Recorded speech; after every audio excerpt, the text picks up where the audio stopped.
Hello everyone and welcome to today's section. I am so excited because we're talking about something that affects every family, every community, and really every child. Parenting styles. Parenting is more than providing food and shelter. It's about shaping character, values, and confidence. And today, we will be unpacking different parenting styles with our special guests. Joining us is Dr. Mrs. Hope Ajayi, an educational administrator, a youth mentor, a woman advocate. She is also a mother. Gates University, Mina. You are so welcome. Thank you very much. Yes.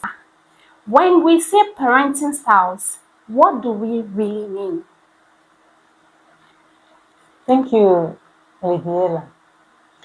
When you talk about parenting style, you first have to look at the word parents. Who is a parent? A parent is biologically somebody who gives birth to a child. Also, a parent can be someone who raised a child. So it's not only biologically, it has social meaning also. And then when you now talk about parenting style, it means the different patterns or different ways a child can be raised. There are different types of parenting styles depending on the one that suits one. If you have a throwback, you remember that in the olden days, we had one particular parenting style. Children are not allowed to speak. The parents are to say it all, make the decision, and you are to follow. Whether it suits you or not, you are supposed to obey. And you don't have to ask questions. That's the kind of parenting style We're raised with. we're raised with. But today, with the advent of education and technology, though that olden type of parenting style still exists, but experts have seen that it does not really work. Because if you look at the life of many people who were raised through the olden days of parenting style, not asking questions, you observe that many of them have a carryover of certain childhood, teenage age problems that were not settled, and they bring into adulthood. That is why we have a lot of troubled adults today because of the kind of parenting style. Wow, that's so insightful. Let's start with the first one, authoritarian parenting. What does that look like, Ma? Authoritarian parenting style is the kind of parenting whereby the parents, either the mother or the father, is the absolute authority. Just like I said in the olden days, the father or the mother is the one that makes the decision. You are not to ask questions, and they don't give you reasons why decisions are taken. It's do as I say, don't do as I do. And you must not ask questions. In fact, you don't even try to understand it, just obey rigidly. It's a kind of rigid parenting style. Strict homes, they find it hard to even make decisions on their own. Now, let's talk about the second style, which is, should I say, the healthiest? No, authoritative. What can you say about authoritative parenting? Well, authoritative parenting is also a kind of parenting that parents make the decisions. But the difference between authoritarian and authoritative is that there is a very thin line. In the authoritative parenting style, the children are given a little say. A little say. You understand? But it also has to do with making decisions for children. Yes, it is healthy, you would say it, because students sometimes children are allowed to air their views, but it's not completely healthy because sometimes these views are aired out with reverence and fear for the personality of the father or the mother. For example, now you want to take a decision about a course for a child after secondary school or even in secondary school. The child knows within him that he loves the arts or the commercial, but he also knows that you as the father or the mother, you have a dream about the sciences, and probably he wants to please you. He wants to make you a proud father, a proud mother. He might not want to talk. Even when you ask him, what do you want to do? Which class do you want to do? He'll tell you science. But deep down, he is not really cut out for sciences. But because he wants to make you, you are giving him a say.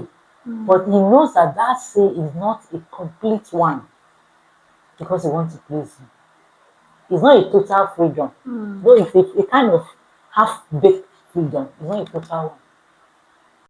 So it's not just about being too strict or too soft, but about balancing. What about permissive parenting? That's in fact, missing parenting style is the one that is creating problems in our society today. Yes, authoritative, authoritarian, it's not the best. But permissive parenting is also not good.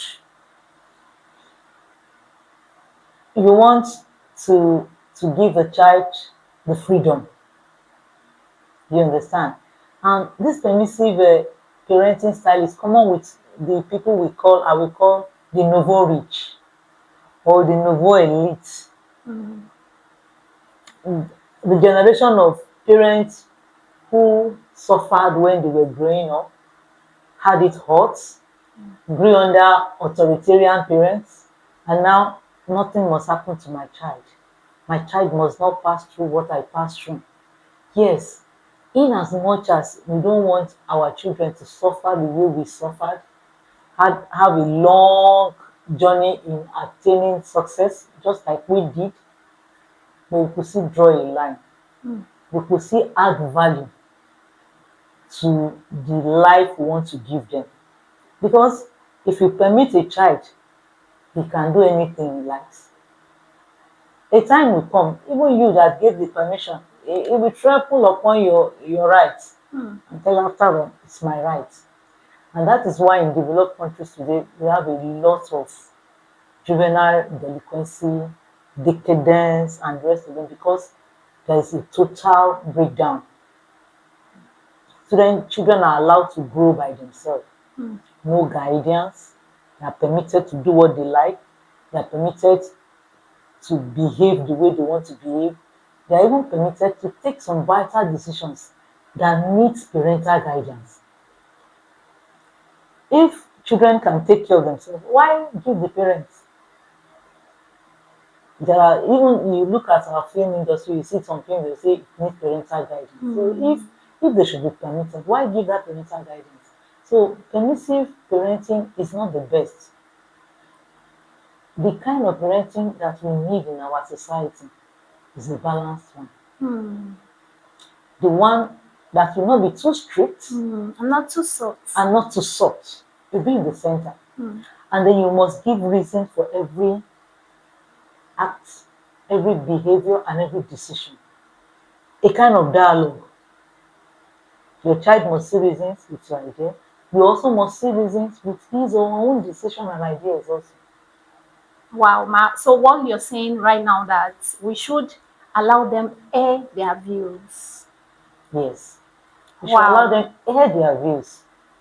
It is when you know them that you can guide them. I agree. Most parents don't know their children.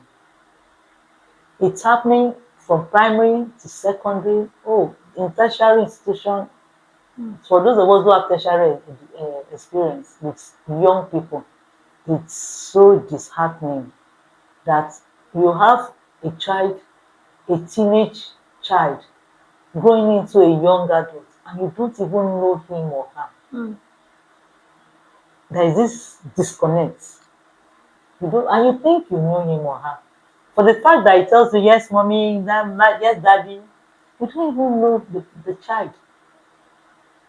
For the fact that he obeys your rules and regulations doesn't mean that you know him or her. Some parents, and they don't know what children are capable of doing because there's a disconnect. And now, finally, neglective parenting. Neglecting parenting. The 21st century parents are guilty. The Gen Zs. The Gen Z parents are very guilty of this kind of parenting style. Why? Most times we blame it on the economy. We must make ends meet. We're busy. Life is busy. Life is busy. We must give the children the best. Give them the life we want, we desire, at the expense of their moral upbringing, their academic, even sometimes their academic upbringing. Most times, neglecting parenting style is not intentional, but before you know it, it's very subtle. Before you know it, you creep into it, and it's destroying our system today. For example, I have children of primary school age. I don't know their teacher. I've never been to their school, or I've just been to their school at the gate. I hand them over to the head teacher or the guardian counselor who will come and pick them. I've never had one-on-one with the teacher who is taking your child. And remember, that child spends a better time with the teacher. Yeah. The time he or she spends with you is less. I go from morning, then the child says bye-bye. Sometimes in WhatsApp, the kind of job that we don't come back until evening, late, maybe sometimes 6. And if you stay in cities like Lagos or Abuja, the traffic is hell. You come back around 11 when the child is already sleeping, or even those who want to stay back, you don't even have time to talk. You want to sleep, you want to rest. And even the weekends, when you will have had time with that child, lesson teacher is knocking, or the game teacher or the music school. And then the worst of it all, the period of summer break, when they should have time with you and enjoy. Oh, you are not available. So to cover up for your lack of time with them, you fix them for summer school, summer camp, and the rest of them. Neglecting parenting style is a simple way of saying somebody else, I'll just give birth to the child, somebody else will help me train the child. And it's very, very bad. Destructive. And that is why we have spoiled husbands, spoiled wives everywhere. Sometimes it's not intentional that a man is so heartless, he doesn't care about the wife. If you go down history lane, it started from home where that man grew up. Sometimes the man probably never had the care of a loving mother who hears him, who understands. And naturally, he goes from child to teenage and then go to school. Thank God for boarding schools this year.